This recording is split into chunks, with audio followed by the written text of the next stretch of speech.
Train ঢুকেছে স্টেশনে বসে আছি কেন বলেন তো? সবাই বলতে পারেন? বলেন কোথায় এসে দাঁড়িয়ে আছি বলতে পারেন? এই তো দাঁড়িয়ে আছি, অপেক্ষা করতেছি, আর অপেক্ষা করতে করতে একেবারে সময় কাটতেছিল না। এই তো ভিডিও শুরু করে দিয়েছি আর আপনাদের সঙ্গে শেয়ার করব বলে। তো স্টেশনে এত পরিমাণে মানুষজনের ভিড়, কারণ এখন ঈদের সময় সবাই যাওয়া আসা করতেছে। আর আমি কার জন্য অপেক্ষা করছি বলেন দেখি? যার জন্য অপেক্ষা করছি সবাই কিন্তু জানেন, সে কে আসতেছে, তার জন্যই অপেক্ষায় আছি। আর এই তো ট্রেন ঢুকবে বলে ফোন করে বললো, ট্রেন ঢুকে গেছে দিনাজপুরের মধ্যে। তো আমি এখানে অপেক্ষা করছি, আর এই যে ট্রেনের আলোটা দেখা যাচ্ছে, দেখুন ট্রেন কিন্তু প্ল্যাটফর্মে ঢুকে গেছে। আর অপেক্ষা করাটার সময়ও শেষ, এখন তার কাছে যাব, তাকে নিব। তো চলুন সে কে আসতেছে তার সঙ্গে আপনাদেরকে দেখা করে দিই। আর ট্রেন কিন্তু এখনো রানিং এই আছে, ট্রেন দাঁড়ায় নাই প্ল্যাটফর্মে, আর সোলো কিন্তু হয়ে গেছে। ট্রেনটা দাঁড়াইলে তাকে নিব।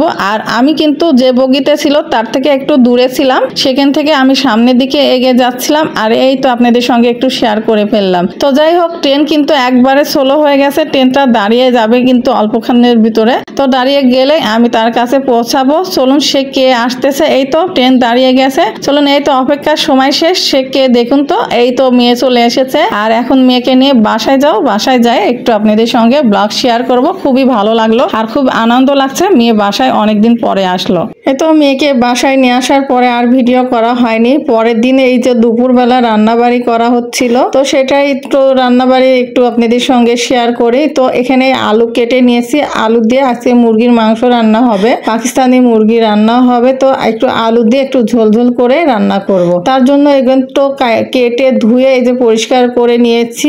এখন পানি ছেঁকে দিয়েছি যত পানিটা ঝরে পড়ে যাবে। আর মশলাটা খুব সুন্দরভাবে কষিয়েও কিন্তু নেওয়া হয়ে গেছে, দেখতে পাচ্ছেন মশলাটাও কষে নেওয়া হয়ে গেছে। এখন হলো রান্নাটা করে নিব।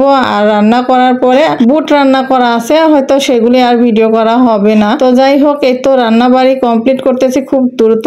আর এই তো দুপুরে রান্না বাড়ি কমপ্লিট করে আর তাড়াতাড়ি কাজ না সেরে নিলে কিন্তু একেবারে দেরি হয়ে যাবে, এই জন্য রান্নাটা কমপ্লিট করতেছি। আর যেহেতু অনেকদিন পরে মেয়ে বাসায় আসলো লেখাপড়ার সূত্রে, তো বাইরে যেহেতু থাকতেছে, তো মেয়ের জন্য মেয়ের পছন্দ মতো যাই হোক রান্না বাড়ি করি। আর এই তো আপনাদের সাথে শেয়ার করলাম। আর যেহেতু আপনাদের ভাইয়াও আজকে বাসায় আছে, তারও পছন্দ যেটা হয় সেটাই রান্না করা যাক।